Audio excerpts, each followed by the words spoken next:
वजीर आजम नवाज शरीफ सिंध हुकूमत का मुकदमा सुने बगैर कराची से वापस चले गए। ऑपरेशन का क्रेडिट भी कायम अली शाह से वापस ले लिया। लगता है चौधरी निसार पर पीपल्स पार्टी की तनकीद भी मुस्तरद कर दी।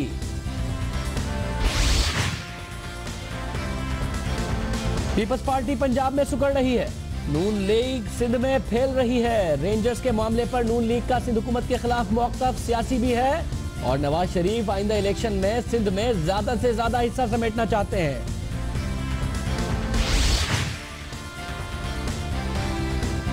लाहौर में 14 साला तालिबा से इज्तिमाई ज्यादती करने वाले मुल्जिमान गिरफ्तार तो हो गए, मगर ज्यादती के शिकार लोगों को इंसाफ दिलवाने में शहबाज शरीफ की कारकर्दगी सिफर है।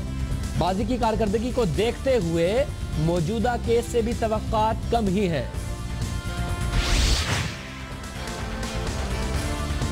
अक़वाम मुत्तहिदा के सेक्रेटरी जनरल बान की मून का बेनज़ीर कत्ल केस के फैक्ट फाइंडिंग मिशन की हिमायत में लिखा गया खत सामने आ गया। बेनज़ीर कत्ल केस पर नए सवालात पैदा हो गए।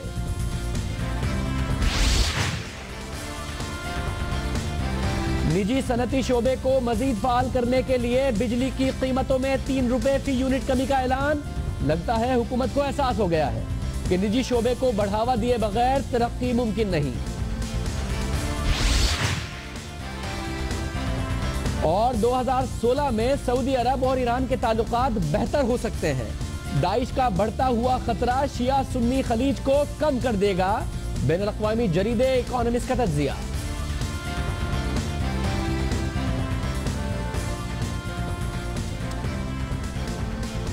अस्सलाम वालेकुम, मैं हूं शाहजेब खानजादा। आज पीर का दिन था। मियां नवाज शरीफ कराची आए, जैसा कि तवक्को की जा रही थी कि मियां नवाज शरीफ कराची आएंगे और फिर जो वफाक और सिंध के दरमियान मसला है, जो असल में तो सिंध और रेंजर्स के दरमियान का मसला था, सिंध हुकूमत और रेंजर्स का, उसे हल करेंगे।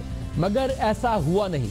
मियां नवाज शरीफ ऐसा करते नजर नहीं आए। आज कायम अली शाह साहब ने मियां साहब को रिसीव तो किया, मगर उसके बाद कायम अली शाह मियां साहब के साथ किसी तकरीब में शरीक नजर नहीं आए। जो उनकी कुर्सी थी जहां कायम अली शाह को बैठना था, तकरीब में उस कुर्सी पर बैठे खुर्रम दस्तगीर। और वजह बताई गई सिंध हुकूमत की तरफ से या पाकिस्तान पीपल्स पार्टी के तर्जुमान की तरफ से कि कायम अली शाह साहब की तबीयत ठीक नहीं थी। तबीयत ठीक ना होने की वजह से उन्होंने मियां साहब को खुद बताया कि वो आगे फंक्शंस में शिरकत नहीं करेंगे। बहरहाल मियां नवाज शरीफ साहब ने कराची के अमन की बात की, कराची ऑपरेशन की बात की। कुछ अर्से पहले तक सिंध हुकूमत को, पीपल्स पार्टी के कायम अली शाह साहब को बतौर कप्तान क्रेडिट देते नजर आते थे। आज नहीं दिया। ना सिर्फ क्रेडिट नहीं दिया, बल्कि कहा 7 साल पहले कराची के हालात कैसे थे, फिर कहा 5 साल पहले कैसे थे, 4 साल पहले कैसे थे। तो 5 और 4 साल पहले तो पीपल्स पार्टी की हुकूमत थी, उसको भी शदीद तनकीद का निशाना बनाया। और जब क्रेडिट दिया तो इंतजामिया को दिया, पीपल्स पार्टी को नहीं। कैसे पूरा देखिए। आज से 6 साल पहले वाला कराची देखें, 7 साल पहले वाला कराची देखें, 4 साल पहले वाला कराची देखें, 5 साल पहले वाला कराची देखें, 3 साल पहले वाला कराची देखें और फिर आज कराची देखें। अल्हम्दुलिल्लाह, जो कि उसके मुकाबले में कहीं हम इस काम को बीच में नहीं छोड़ेंगे। इंशाल्लाह इसको मुकम्मल करके दम लेंगे। इसके लिए मैं ये सामने डीजी रेंजर्स बैठे हैं, इनको मुबारकबाद देना चाहता हूँ। आईजी सिंध बैठे, इनको मुबारकबाद देना चाहता हूँ। चीफ सेक्रेटरी भी यहाँ पे मौजूद हैं, इनको भी मैं मुबारकबाद देना चाहता हूँ। और फिर मैं यकीनन जो रेंजर्स ने और इंतज़ामिया ने, फिर आपने जो ताउन किया है, वो यकीनन मुबारकबाद का मुस्तहिक है। Chief secretary, IG Sindh, DG rangers, उसके बाद इंतजामिया, उसके बाद बिजनेस कम्युनिटी का ताउन, मगर जिक्र नहीं था तो कायम अली शाह साहब का नहीं था, पीपल्स पार्टी की हुकूमत का नहीं था। जो इंतजामी क्रेडिट था वो मियां साहब ने इन सबको दिया। जो सियासी क्रेडिट था वो मियां साहब ने कैसे लिया और 100% कैसे लिया, जरा देखिए। ये काम हमने अल्लाह के फजल करम से आके शुरू किया, हाथ हमने डाला आके। आपको पता है, मेरे ख्याल याददाश्तें थोड़ी सी आजकल ज़रा कमज़ोर हो जाती हैं, लेकिन सितंबर 2013 यहाँ 2 दिन मैं आके बैठा, सबसे मुलाकात की, आप में से कईयों से मुलाकात हुई, उससे सबसे मशवरा किया कि क्या करना, क्या होना चाहिए।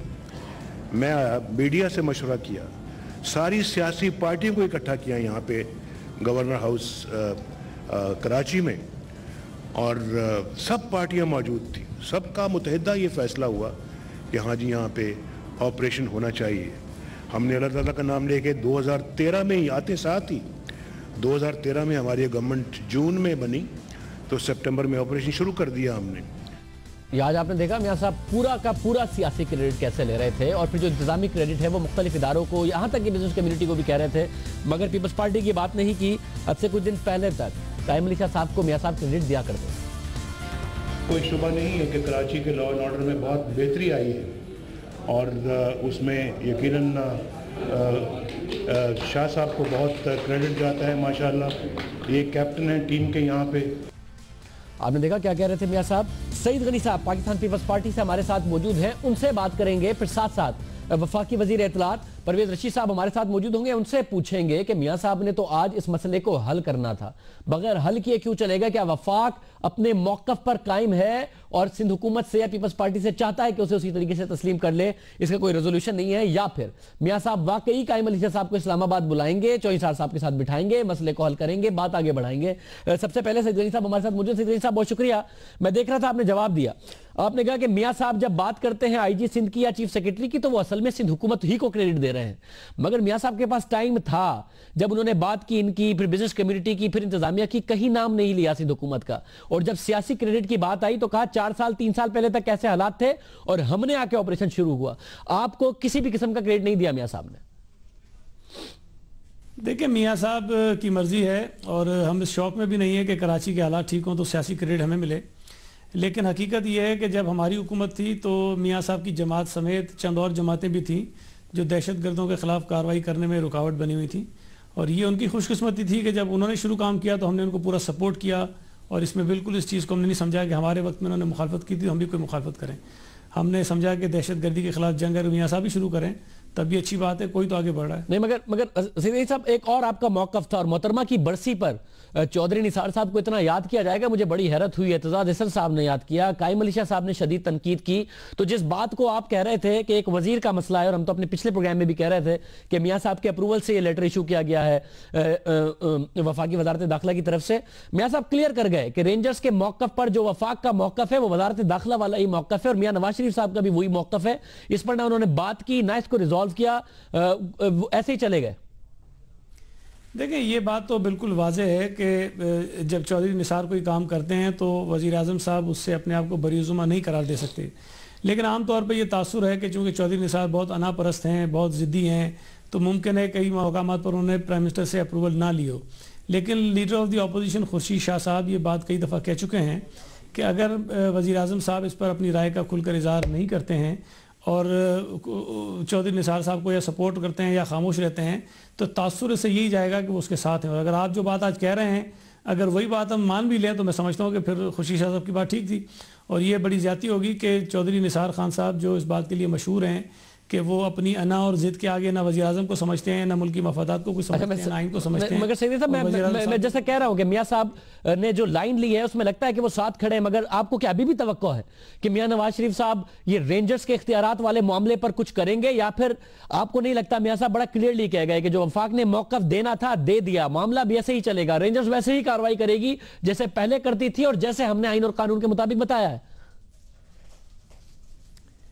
लेकिन ये अक्लमंदी का तकाजा तो ये है कि अगर कोई डिफरेंस ऑफ ओपिनियन है, कोई तजाद है, तो उसको बैठकर हल किया जाए। ये ना कायम अली शाह साहब की ज़ाती जंग है, ना सूबा सिंध की कोई ज़ाती जंग है, ना नवाज शरीफ साहब की ज़ाती जंग है। लड़ाई सिर्फ तरीक़ेकार पर है, और जो ऑपरेशन अभी तक गैर मुतनाज़ तौर पर जारी था उसको उसी तरह से जारी रहना चाहिए। ये बड़ी बदकिस्मती होगी कि किसी की अनापरस्ती की वजह से, किसी की ज़िद की वजह से वो ऑपरेशन जो एक अच्छे माहौल में चल रहा था उसमें कोई कंट्रोवर्सीज आ जाएं। तो हम तो अब भी ये कोशिश करेंगे कि इस मसले को बेहतर तरीके से, मुनासिब तरीके से, खुशगवार माहौल में हल कर लिया जाए। वरना जो मौक़िफ़ सिंध गवर्नमेंट का है वो ऐन आइन और कानून के मुताबिक है, और हमारी ये जिम्मेदारी बनती है कि हम आइनी जो हमें हुकूक हासिल हैं उसकी पासदारी करते हुए ये इतनी कंफ्यूजिंग सिचुएशन है आवाम के लिए। आपको लगता है कि आपकी जो पोजीशन है वो आइन और कानून के मुताबिक है, वफाक भी कह रहा है कि हमारी पोजीशन आइन और कानून के मुताबिक है। अब कराची के ऑपरेशन के लिए बड़ा लाजमी है मामला क्लियर हो, रेंजर्स ने कार्रवाई करनी है, लॉ इन्फोर्समेंट ने कार्रवाई करनी है, सुप्रीम कोर्ट चले जाइए, अदालत ने फौरन फैसला कर देना है कि किसकी पोजीशन आइनी है, किसकी गैर आइनी है। देखिए, मैंने पहले भी ये कहा था, मुझे नहीं पता सिंध गवर्नमेंट क्या फैसला करती है, लेकिन मेरी जाती राय ये है कि हमें अदालतों में नहीं जाना चाहिए। और बदकिस्मती है, ये मेरा अपनी राय है, मुमकिन है लोग इससे इख्तलाफ भी करें। पीपल्स पार्टी अगर पिटिशनर बनती है तो अदालतों के फैसले मुख्तलिफ होते हैं। PMLN या कोई और मुखालिफ जमात अगर पिटिशनर बनती है तो फैसले मुख्तलिफ होते हैं। तो आईनी तौर पर आपने कहा कि शायद कोई और इख्तलाफ करे, मैं ही सवाल कर लेता हूं, शायद वो आपको इख्तलाफी सवाल ही लगे कि फिर तो कोई दूसरी सियासी जमात जो सिंध की अपोजिशन की जमातें हैं वो आपके मौक़िफ़ को आईनी कानूनी नहीं कह रही, वफाक आपके मौक़िफ़ को आईनी कानूनी नहीं कह रहा, सुप्रीम कोर्ट से आप कह रहे हैं कि वहां जाएंगे तो अदालतें हमारे खिलाफ फैसले देती हैं। इसका मतलब है आईन और कानून वही है जो पाकिस्तान पीपल्स पार्टी कहती है, चाहे कोई सियासी जमात अग्री करे ना करे, अदालत से भी आपको तवक्को नहीं, बस वही आईन और कानून है जो आप कहें। नहीं, मैं समझता हूं कि अदालतों को फैसले करने चाहिए आईन और कानून की रोशनी में, लेकिन अगर अदालतों के मयार बदल जाएं कि किसके खिलाफ फैसला करना है या किसके हक में करना है, तो फिर ये मेरी राय है और मैं कह रहा हूं पहले से कि लोग इख्तलाफ कर सकते हैं। अगर जनरल परवेज़ मुशर्रफ के 2 ओहदों का केस जाता है तो फैसला मुख्तलिफ आता है, अगर आसिफ अली जरदारी के 2 ओहदों का केस जाता है तो फैसला मुख्तलिफ आता है, अगर 17वीं तरमीम का केस जाता है तो फैसला मुख्तलिफ आता है, अगर 18वीं तरमीम का केस जाता है तो फैसला मुख्तलिफ आता है। तो अगर इस किस्म की मिसालें हमारे सामने मौजूद हों तो मैं क्यों ये बात ना करूं कि जी पीपल्स पार्टी के साथ हमेशा अदालतों ने भी कोई इंसाफ उस तरह नहीं किया जिस तरह होना चाहिए। बहुत शुक्रिया तो ये मेरी सईद साहब, बहुत शुक्रिया। सईद गनी साहब हमारे साथ मौजूद थे, पीपल्स पार्टी का मुकदमा बता रहे थे कि मामला किस तरीके से आगे बढ़ना है, मियाँ साहब से भी तवक्को किए हुए हैं। परवेज रशीद साहब हमारे साथ मौजूद है। परवेज रशीद साहब, बहुत शुक्रिया हमें शो में ज्वाइन करने के लिए। मियाँ साहब ने आज ये मसला हल नहीं करना था क्या? वाकई मियाँ साहब अब कायम अली शाह साहब को वफाक में बुलाएंगे, साथ जो इंसार साहब के बिठाएंगे, फिर मसला हल करेंगे? सिंध हुकूमत कहती है हम अपने मौक़िफ़ पर कायम है। मसला शायद अब बाकी रहा कोई नहीं है। सिंध हुकूमत ने जो मुतालबा किया था, उन्होंने कहा कि 60 दिन के लिए रेंजर्स जो हैं उनको इख्तियारात दे दिए जाएं। सिंध हुकूमत की ये बात मान ली गई। 60 से 61 दिन नहीं किए निसार साहब ने, ना 60 से 59 दिन किए चौधरी निसार साहब ने। 60 दिन मांगे, 60 दिन के लिए रेंजर्स को इख्तियारात दे दिए गए। आपने जुमेरात को भी यही बात मुझे की थी, मगर कहा था मियाँ साहब के पास फन है, और आपने बहुत सारी माजी की मिसालें देके कहा था कि वो मसाइल हल कर लेते हैं, तो करके नहीं गए आज। मैं अर्ज करता हूँ। फिर उन्होंने जो इख्तियारात मांगे वो इंसदाद दहशतगर्दी एक्ट के तहत मांगे। वो भी मैंने आपकी खिदमत में अर्ज किया था कि कानून जो है या तो उसको मुकम्मल तस्लीम किया जाता है या तस्लीम नहीं किया जाता, तो इंसदाद दहशतगर्दी एक्ट के तहत इख्तियारात दे दिए गए। जहाँ तक दूसरी बात है जो मैंने आपसे अर्ज की थी, बिल्कुल अगर चीफ मिनिस्टर सिंध जो हैं उनकी कोई रिजर्वेशन है, अब भी बाकी हैं, क्योंकि अब तो उन्होंने ये तस्लीम कर लिया, एक अमल मुकम्मल हो गया हुआ है और रेंजर्स अपना काम वहाँ पे कर रही है और उन्हीं इख्तियारात के तहत कर रही है जो इख्तियारात उनके लिए मांगे गए थे। देखिए, जो लीगल अम्ब्रेला होता है वो मुकम्मल होता है, उसमें सुराख करके नहीं दिए जा सकते। लीगल अम्ब्रेला पूरा रेंजर्स को हासिल हो गया। ये वही जिस पे आप दोनों का डिफरेंस ऑफ ओपिनियन है। मैं कह रहा हूं, चलें इसको एक सियासी मसला, अगर आप कहते हैं लीगल, आप कहते हैं आपकी बात दुरुस्त है, सिर्फ पीपल्स पार्टी कह रही है हमारी बात दुरुस्त है, एक सियासी मसला बहरहाल खड़ा है जिसको आप कह रहे थे मियाँ साहब रिजॉल्व करेंगे। उसको मियाँ साहब कैसे रिजॉल्व करेंगे कि सिंध हुकूमत को उस पेज पे ले आए जो आप बात कर रहे हैं, उसको कैसे रिजॉल्व करेंगे? लगता नहीं है मियाँ साहब ने आज एफर्ट किया इसकी, या मुस्तकबिल में करेंगे और बुलाएंगे कायम अली शाह साहब को इस्लामाबाद? नहीं, बिल्कुल करेंगे, जरूर करेंगे। आज भी हो सकता था, लेकिन बदकिस्मती से शाह साहब की तबीयत ठीक नहीं थी। और मैं एग्जैक्ट अल्फाज आपको बता देता हूँ जो शाह साहब ने अदा किए। उन्होंने कहा, प्राइम मिनिस्टर मेरी तबीयत ठीक नहीं है, मुझे आप इजाज़त दीजिए कि मैं आज आराम कर लूँ, लेकिन मैं करूँगा वो जो आप हुक्म देंगे। तो ज़ाहिर है प्राइम मिनिस्टर साहब ने उनसे कहा कि नहीं शाह साहब, अगर आपकी तबीयत ठीक नहीं है तो आप आराम कीजिए। वो अपनी तबीयत की नासाजी के बावजूद आए, एयरपोर्ट पे इस्तकबाल के लिए खड़े रहे और प्राइम मिनिस्टर साहब से इजाज़त लेके गए। अब ज़ाहिर है कि अगर उनकी तबीयत ठीक नहीं थी तो फिर इतने संजीदा मौजू पे गुफ्तगू नहीं हो सकती थी। ठीक, प्रोफेसर फिर लाए अमल क्या है? दावत है। चलिए, आपने बड़ी बात क्लियर कर दी है, क्योंकि अभी तक पीपल्स पार्टी की तरफ से कहा जा रहा था, आपने तो एग्जैक्ट अल्फाज बताया कि कायम अली शाह साहब ने क्या कहा, तो फिर लाए अमल सोचा गया है, क्योंकि जाहिर है ये इख्तलाफात रहे, कराची ऑपरेशन इससे मुतासिर बहरहाल होगा, तो कोई एक नुक्ता हो जो पता हो कि सिंध सही कह रहा है, वफाक सही कह रहा है, मियाँ साहब बुलाएंगे कायम अली शाह साहब को और चौधरी निसार साहब के साथ बिठाएंगे? ये बात आई थी कि जी सियासी तौर पर अगर कोई ऐसी बात है जिसपे उनको मुतमिन नहीं है, चीफ मिनिस्टर सिंध अगर उस पर मुतमिन नहीं है, तो वो सिंध के मुंतखब चीफ मिनिस्टर हैं, उनकी इस हैसियत को हम दिल की अथाह गहराइयों से तस्लीम करते हैं। और आज भी जो आप जिक्र कर रहे थे, क्योंकि प्राइम मिनिस्टर साहब के सामने डीजी रेंजर्स बैठे हुए थे, आईजी सिंध बैठे थे, चीफ सेक्रेटरी सिंध बैठे हुए थे, और प्राइम मिनिस्टर साहब ने कहा कि ये मेरे सामने बैठे हुए हैं, अल्फाज उनके थे ये मेरे सामने बैठे हुए हैं। जो सामने लोग बैठे हुए थे उन्होंने उनका जिक्र किया, लेकिन हम सिंध में चीफ मिनिस्टर की हुकूमत को तस्लीम करते हैं और उन्हें मुतमईन करना हमारी जिम्मेदारियों में शामिल है। ये इंटरेस्टिंग बात आपने की कि वो सामने बैठे हुए थे। वैसे इस पर मैं देख रहा था हामिद मीर साहब के प्रोग्राम में, चांडियो साहब ने कहा इसका मतलब है जब हाथ बांध के सामने खड़े हो तभी तारीफ हो सकती है।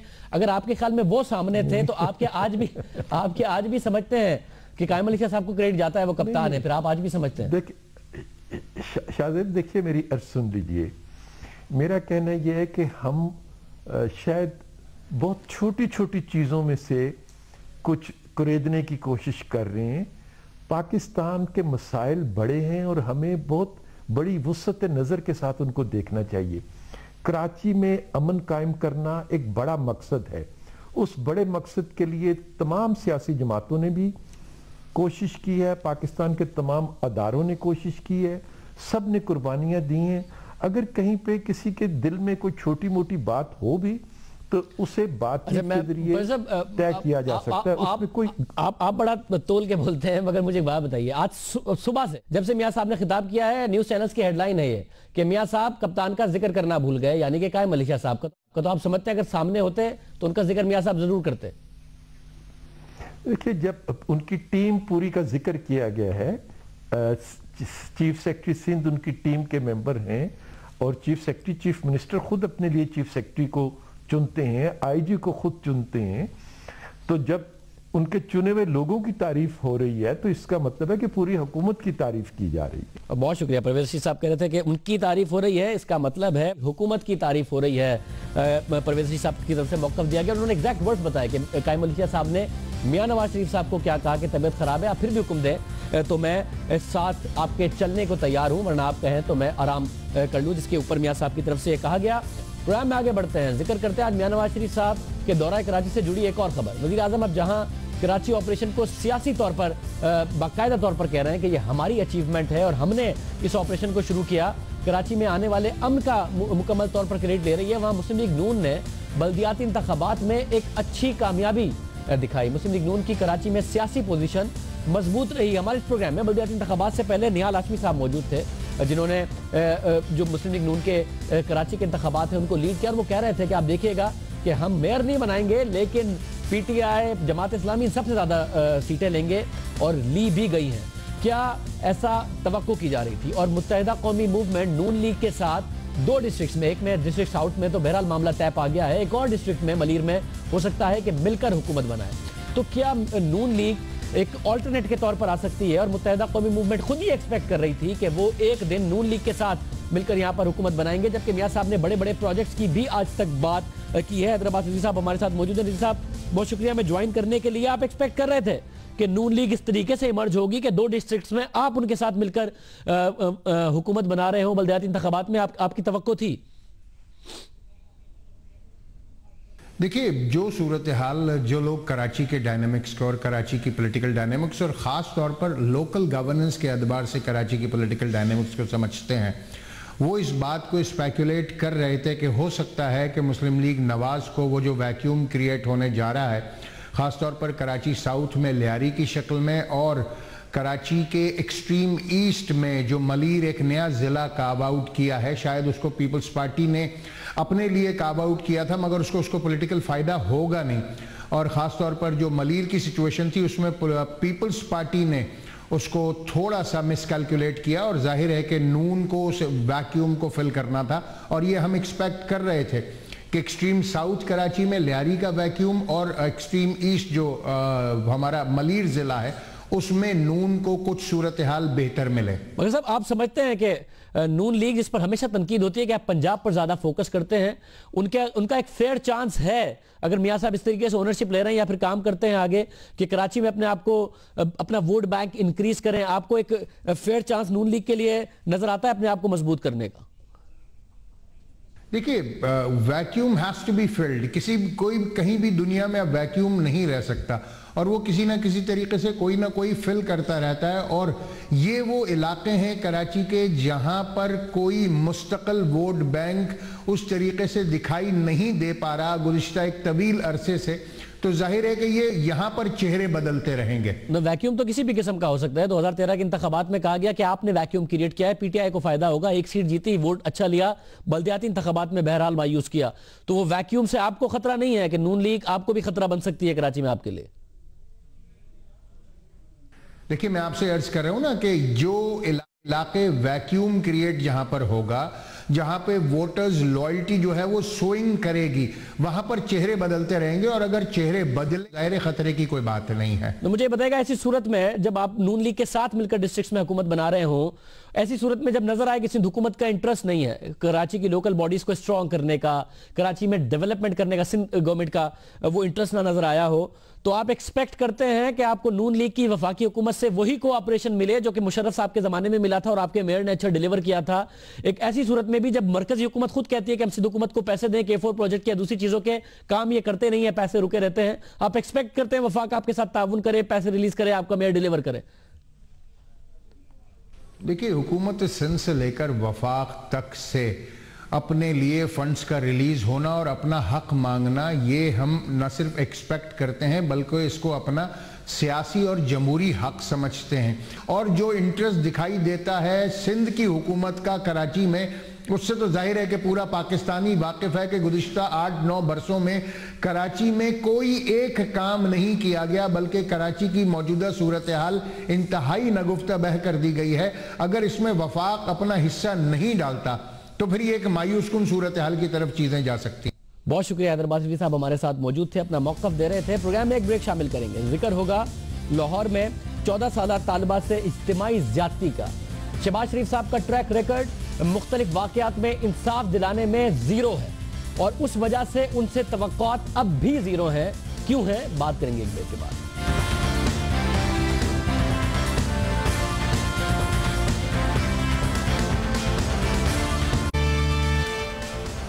बात करेंगे जिनसी दरिंदगी के एक और अफसोसनाक वाक़े की, जिसने पूरे पाकिस्तान को हिलाकर रख दिया। और अहम बात यह है कि यह अक्सर नहीं होता और हमेशा नहीं होता कि मुख्तलिफ तज्ज़ियाकार किसी बात पर एक ही मौक़िफ़ पर नजर आए, मगर हम आपको दिखाएंगे कि शहबाज शरीफ साहब के हवाले से, उनकी इंसाफ दिलाने की कारकर्दगी के हवाले से, जिनसी केसेस में इंसाफ की कारकर्दगी के हवाले से ऐसे तज्ज़ियाकार जो नजरियाती तौर पर बिल्कुल अलग सोचते हैं, जो सियासी तौर पर कभी एक दूसरे के साथ अग्री नहीं करते नजर आते, एक मौक़िफ़ पर, एक पेज पर नजर आए हैं। उनकी कोई तवक्को नहीं कि शहबाज शरीफ साहब इस मामले में भी इंसाफ करेंगे। 3 दिन पहले पंजाब के दारुल हुकूमत लाहौर के मारूफ इलाके में 14 साल की लड़की बाअसर अफराद की जिनसी दरिंदगी का निशाना बन गई।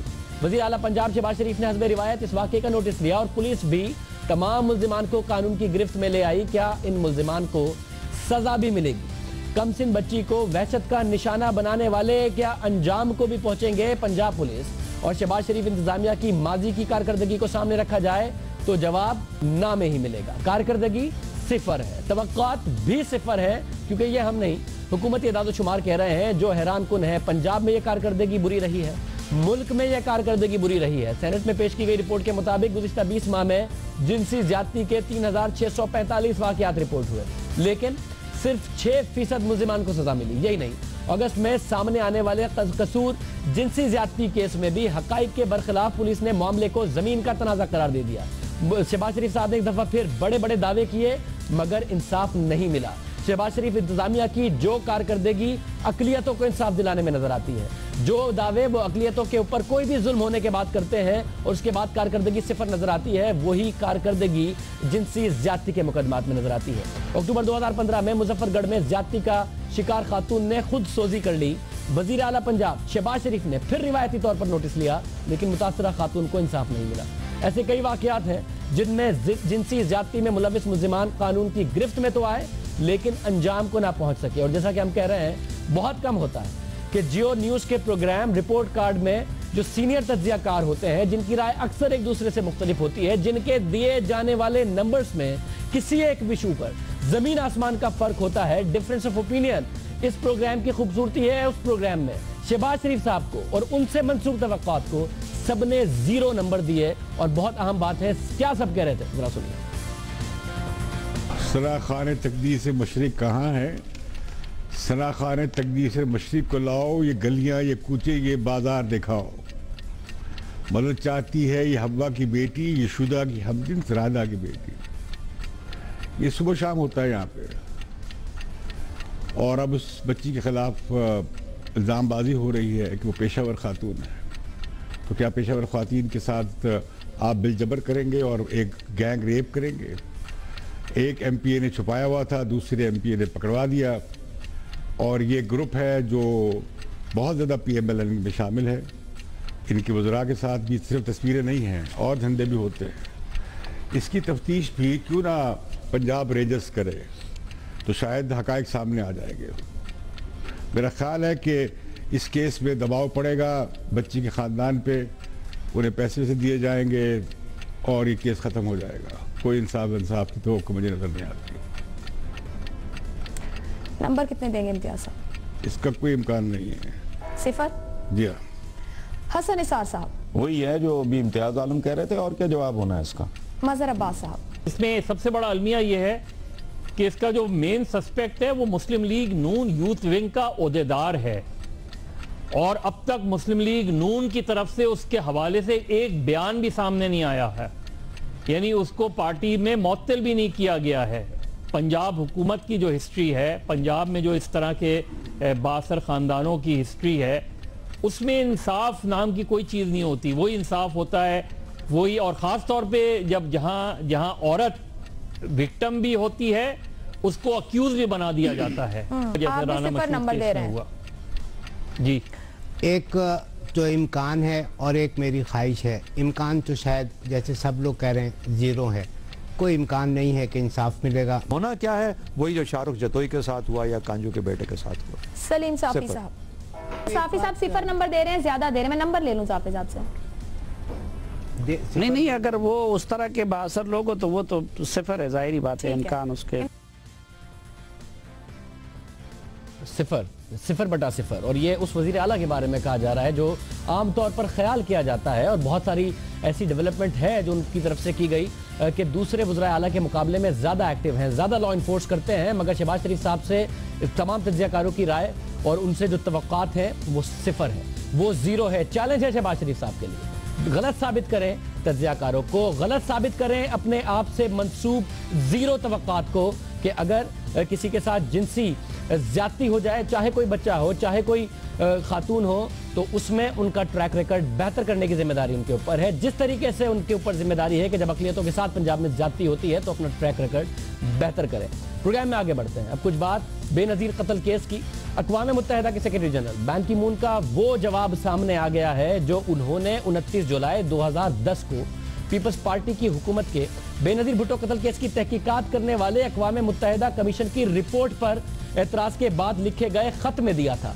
और बड़ी इंटरेस्टिंग बात है और अफसोसनाक भी है कि कल मोहतरमा बेनज़ीर भुट्टो साहिबा की बरसी थी। सब ने तकारीर की, पॉलिटिकल पॉइंट स्कोरिंग भी की, वफाक पर तनकीद की, चौधरी साहब पे तनकीद की, डॉक्टर आसिम हुसैन के केस पे बात की, नैप की बात की, मगर मोहतरमा बेनज़ीर भुट्टो के कातिलों को सजा दिलाने के लिए क्या किया और इस खत का क्या बनेगा जो कि बान की मून की तरफ से लिखा गया था। बान की मून ने कमीशन की रिपोर्ट को सपोर्ट किया था। पीपल्स पार्टी की हुकूमत ने उस कमीशन की रिपोर्ट पर एतराज किया था जो उसने खुद $5 मिलियन खर्च करके, टैक्स पेयर का $5 मिलियन खर्च करके अपॉइंट किया था। और उसके जवाब में बान की मून ने खत लिखा और कहा कि अक़वाम मुत्तहिदा के कमीशन ने अपने मैंडेट से तजावुज़ नहीं किया। पीपल्स पार्टी ने कहा था कि तजावुज़ किया है और मुश्किल हालात में, बान की मून लिखते हैं कि मुश्किल हालात में अपना काम मुकम्मल पेशावराना अंदाज में इस कमीशन ने मुकम्मल किया। आपको याद दिला दें कि पीपल्स पार्टी की हुकूमत ने बेनज़ीर भुट्टो कत्ल केस की तहकीकात के लिए अक़वाम मुत्तहिदा को बुलाया। पीपल्स पार्टी की हुकूमत ने अक़वाम मुत्तहिदा कमीशन को तहकीकात के लिए $5 मिलियन अदा किए और फिर पीपल्स पार्टी की हुकूमत ही ने अपनी दरख्वास्त पर बनवाए हुए तहकीकाती कमीशन की रिपोर्ट को यह कहकर मुस्तरद कर दिया था कि कमीशन ने अपनी हुदूद से तजावुज किया। उसके जवाब में बैन की मून ने यह खत लिखा जिसको पब्लिक नहीं किया गया, अब पब्लिक हुआ, जिसमें वो कहते हैं बिल्कुल तजावुज नहीं किया, सही काम किया। और कल बेनजीर भुट्टो की 8वीं बरसी के मौके पर पीपल्स पार्टी की क़यादत बेनजीर भुट्टो के कातिलों को इंसाफ के कटहरे में लाने का मुतालबा कर रही थी। और रहमान मलिक साहब और रहमान मलिक साहब का मैं आपको शॉर्ट दिखाने लगा हूं, वो कल क्या कह रहे थे वो जरा देखिएगा। उसके बाद शायद पाकिस्तान में रहमान मलिक साहब ही अवाम के सामने ये बात कह सकते हैं उस सब के बाद जो उनके बारे में इस कमीशन के लोगों ने कहा था। पहले ये सुनिए कि रहमान मलिक साहब क्या कह रहे थे और उसके बाद मैं क्यों कह रहा हूं कि सिर्फ रहमान मलिक साहब ये बात कह सकते हैं, पीपल्स पार्टी के रहनुमा ये बात कह सकते हैं। पहले जरा सुनिए रहमान मलिक साहब क्या कह रहे हैं। पाकिस्तान से अपील करता हूं कि हमारी खातिर, इंसाफ की खातिर आज मेरी बहन मोहतरमा बेनजीर भुट्टो शहीद की कब्र से आवाजें आ रही हैं, कहां गया वो मेरा इंसाफ, कौन है वो कातिल, उनको क्यों नहीं कैसे किरदार तक पहुंचाया। और वो प्रोसिक्यूटर जो तकरीबन केस को फाइनल कर गया था, चौधरी जुल्फकार, उसको शहीद कर दिया गया। कहां गए उसके कातिल, क्यों नहीं उनको भी ताक लटकाया गया। तो मेरी ये अपील है जस्टिस ऑफ पाकिस्तान से, तो इसको डे टू डे इसकी इन्वेस्टिगेशन जो हुई है, कंप्लीट हुई है, सब एक्सपोज हुए हैं, उसका फैसला किया जाए। रहमान मलिक साहब मोहतरमा की बरसी पर कह रहे थे, उनसे इंसाफ का मुतालबा कर रहे थे, जो खुद वजीर दाखिला रहे 5 साल बेनजीर भुट्टो पाकिस्तान पीपल्स पार्टी की हुकूमत में। अहम बात यह है कि जो रहमान मलिक साहब कह रहे हैं कि कातिलों को कटहरे में लाया जाए, इस हुकूमत के वादे कहाँ गए। वो 5 साल वजीर दाखिला रहे और बेनजीर भुट्टो की तहकीकात करने वाले अक़वाम मुत्तहिदा के कमीशन के सरबरा हेराल्डो मोनियोज ने इनके बारे में क्या कहा कि हमें रुकावटें आई, और अगर सबसे ज्यादा अगर किसी ने ताउन नहीं किया और रुकावट आई, वो किस शख्सियत की तरफ से आई, वो क्या कह रहे थे जरा सुनिए।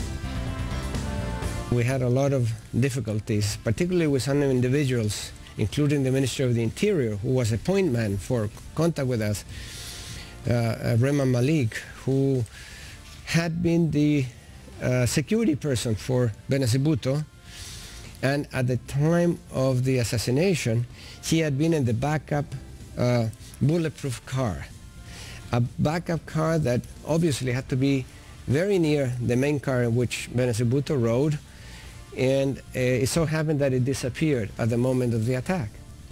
We never saw it in any of the videos, we never saw it in any of the pictures, and as I interrogated the Ministry of the Interior, constantly he avoided answering my questions and saying, well, we'll talk about it next time, and that always was the case.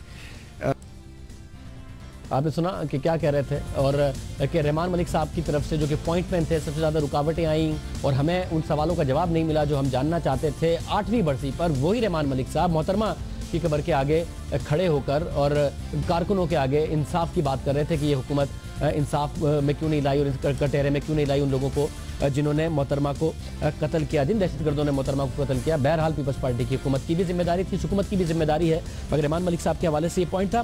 Programme में एक break शामिल करते हैं और break के बाद जिक्र होगा कि मारूफ जरीदा इकोनॉमिस्ट में लिखा गया है कि सऊदी अरब और ईरान करीब आ सकते हैं। ऐसे हालात वाक़यात पैदा हो गए कि करीब आ सकते हैं। क्या हालात वाक़यात से बात करेंगे एक ब्रेक के बाद।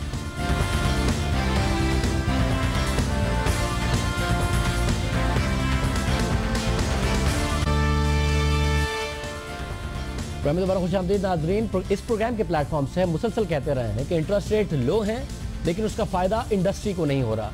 इंडस्ट्री को होना चाहिए और उस तरीके से नहीं हो रहा क्योंकि हुकूमत बोरो करती है, क्राउडिंग आउट इफेक्ट होता है, मगर फाइनली नज़र आ रहा है कि 70% इजाफा हुआ। खुद स्टेट बैंक के नंबर्स कहते हैं प्राइवेट सेक्टर की क्रेडिट ऑफ टेक में। साथ साथ में नवाज शरीफ साहब आज कराची में मौजूद थे, अनाउंस किया कि 3 रुपये पर यूनिट इंडस्ट्री को जो बिजली होती है उसके रेट्स में कमी की जाएगी। इंडस्ट्री किस हद तक मुतमईन है, आरिफ हबीब साहब हमारे साथ मौजूद हैं। आरिफ हबीब साहब बहुत शुक्रिया में ज्वाइन करने के लिए। आपका ताल्लुक फाइनेंशियल सेक्टर से भी है, इंडस्ट्रियलिस्ट भी आप हैं, तो हमें बताइएगा ये 3 रुपए कम होना ऐसे मौके पर जब बार बार हुकूमत पर तनकीद हो रही थी कि जी इंडस्ट्री बंद हो रही है और अनएम्प्लॉयमेंट हो रही है, कितनी अहम बात है, कितना फायदा होगा इंडस्ट्री को?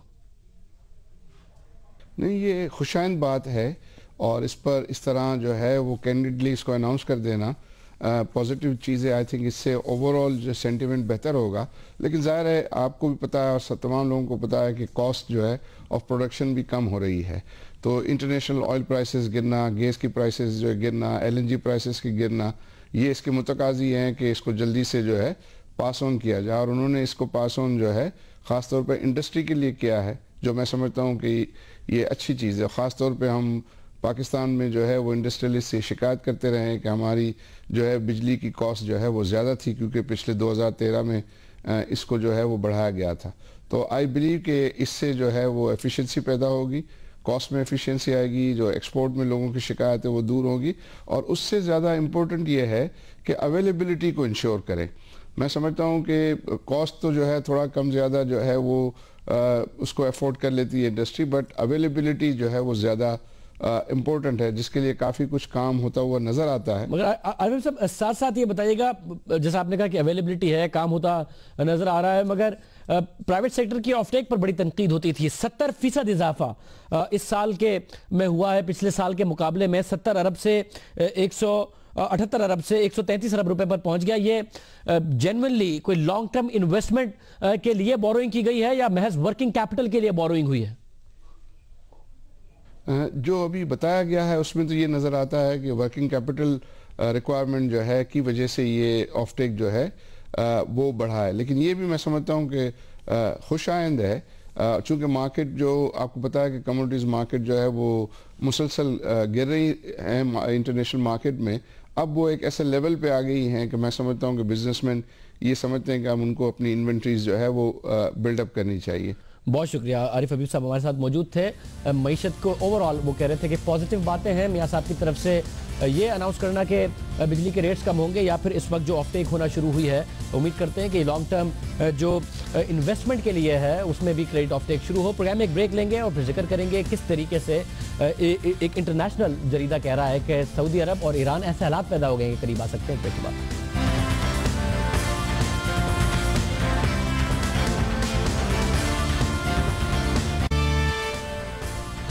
क्या दाइश का खतरा जो सऊदी अरब और ईरान का बल्कि पूरी दुनिया का एक मुश्तरका खतरा है, वो सऊदी अरब और ईरान को करीब ला सकता है। मोतबर जरीदे द इकोनॉमिस्ट के मिडिल ईस्ट के एडिटर क्रिस्टोफर लॉकवुड के तज्जिए के मुताबिक, और ये अहम तज्जिया है जो उनकी तरफ से किया गया, कि 2016 में दाइश ईरान और सऊदी अरब को करीब लाने की वजह बन सकती है। ईरान और सऊदी अरब को दाइश के खतरे से मुकाबला करने के लिए शाम के मामले में आपस की कशीदगी को कम करना होगा। अगर शामी सदर बशारुल असद अपने ओहदे पर कायम रहते हैं और ये जंग जारी रहती है तो भी सऊदी अरब के लिए बशारुल असद से ज्यादा बड़ा खतरा दाइश होगी। दूसरी जानिब, और ये अहम मामला है, दूसरी जानिब इसी मामले का एक तिजारती पहलू भी है।